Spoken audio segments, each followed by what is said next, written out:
The earliest records of Jews having mystical experiences date from the 2nd century, the very period when most rabbis were organizing against mysticism, and when the early Christian church was organizing against the Gnostics. Mystics practiced what is called Merkabah, or chariot mysticism, a term that comes from Ezekiel's vision of the chariot of God. The prophet Ezekiel is the prototype of the Jewish mystic.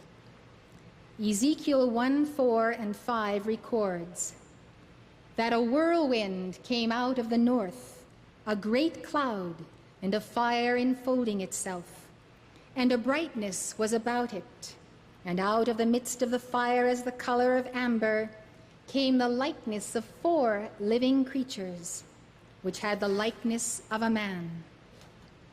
Within the cloud he saw the chariot of God, a glowing object with huge wheels that appeared to be made of topaz, surrounded by 4 four-winged creatures.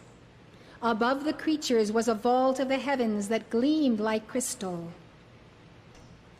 Imagine you as Ezekiel feeling the tremendous presence of all 7 levels of the heavens, and being in that state of having God open himself to you.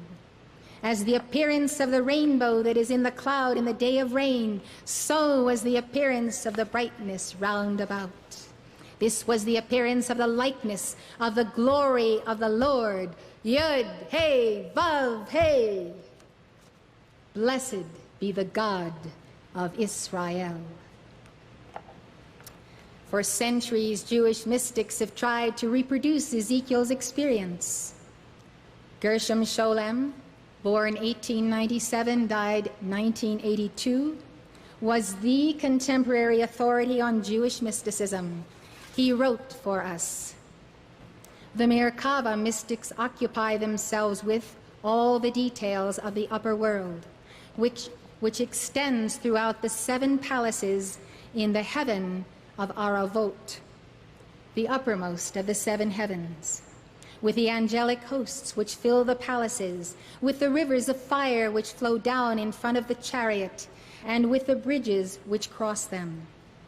But the main purpose of the ascent is to have the vision of the one who sits on the throne, a likeness as the appearance of a man, upon it, above it."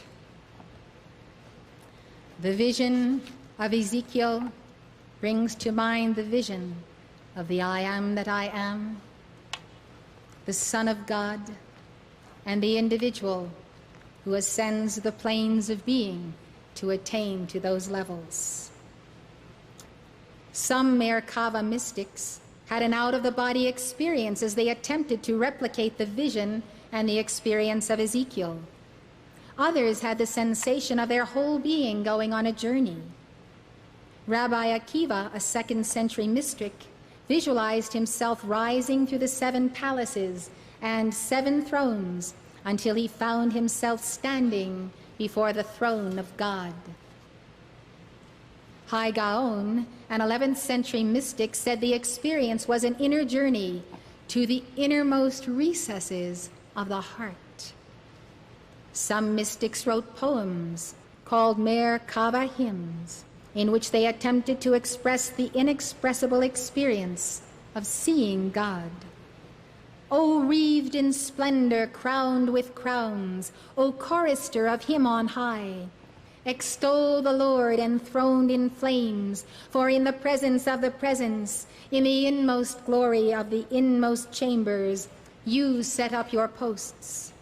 Your names he distinguished from his servant's name. The flame surrounds a leaping fire, around him burning, glowing coals. This is the experience of a Jewish mystic, someone like you, someone like me. The rabbis opposed the practice of Merkabah mysticism on the grounds that it was dangerous. Jewish law contained warnings against trying to replicate Ezekiel's experience. The public reading of Ezekiel's vision was banned except on the festival of Shavuot. In fact, Sholem wrote, the rabbis sought to conceal the book of Ezekiel by withdrawing it from general circulation or from the biblical canon. Nevertheless, Jewish mystics practiced Merkabah mysticism, usually in secret, for about 1,000 years. Why did the rabbis fear? They feared because the individual would make direct contact with the living God without them. It is the fear of every hierarchy of every world religion. Those hierarchies fear you and me because we dare to come apart and have that direct experience without them.